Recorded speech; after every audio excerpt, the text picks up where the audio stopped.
This morning, search crews in Maui are working tirelessly to learn the fate of some 1,300 people who remain missing after last week's devastating fires. Officials confirmed that the death toll has risen to 99 overnight. KTLA's Annie Rose Ramos joins us live now from Wailuku in Maui with the latest this morning. Annie Rose, good morning.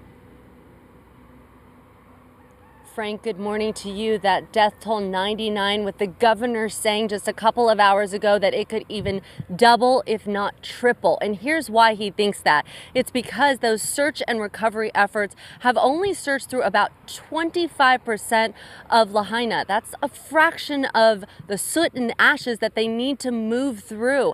And with no signs of any survivors, that is a big reason why he thinks that death toll is only going to rise. And as you mentioned before, 1,300 remain missing at this hour. Now, we know that there are a lot of search and recovery efforts, and we know that a lot of people who did get out of that area are going to shelters like the one you see behind me. This is the War Memorial Gymnasium, and I'm going to step aside so you can see it a little bit better. This is where hundreds of Hawaiians have sought shelter inside the gymnasium. We're currently sleeping now. It's also a makeshift donation center, so people are driving up at all hours of the day. It's now being overseen by the National Guard, who's guarding the front entrance, not letting anybody in unless you are seeking shelter or dropping off a donation. So they're accepting donations at all hours of the day.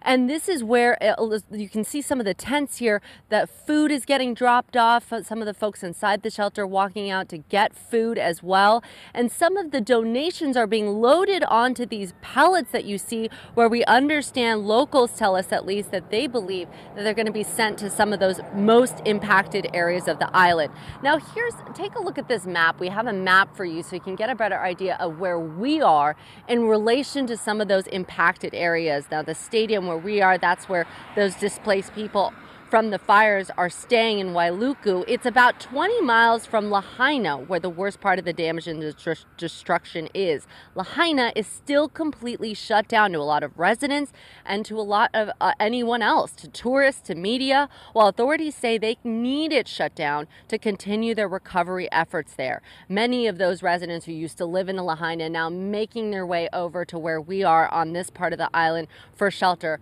But what we are hearing ever since we arrived on the ground, we arrived last night at around 9:30 p.m. and what we saw and what was very clearly evident was that people do not have a place to stay. There were cars pulled off on the side of the road. People were living in those cars. There were people crammed into hotel rooms, crammed into apartments, families saying there isn't just enough shelter to go around. And this is a huge reason why. We heard from the governor yesterday, who says that about 2,200 structures were burned down over in Lahaina, and that majority of them, over 80% of them, were people's homes. This is more of what the governor had to say yesterday. Take a listen.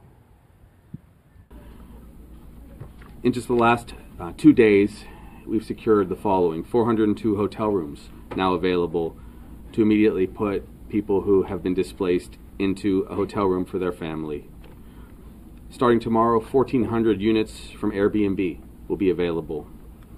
Another 160 citizens have stepped up with HHFDC to provide their houses to be shared. So it's just under 2,000 housing units are now available, so we can get people sheltered. All right, meanwhile, the search and recovery effort continues in Lahaina. FEMA now has 20 cadaver dogs here on the island working in the area, along with 90 personnel searching for loved ones. As of this morning, teams have combed through only about 25% of the devastated area, sifting through soot and ash, and the identities of victims are expected to begin being released starting today, according to the police chief. We know that additional search and rescue teams with dogs are also headed to the island, including one from LA County. And in the meantime, families who are missing a loved one are asked to come to a family assistance center in Kalui. We encourage all loved ones who have unaccounted for family members to visit the center, not just to give us names and cell phone numbers.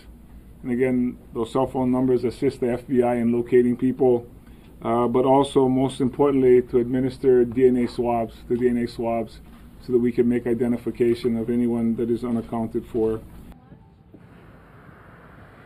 Now, before we go, we want to show you some video. This is video from inside our plane that my photographer Jose and I took last night from Los Angeles to Maui. It was only a fraction full, only about 50 people inside this massive plane.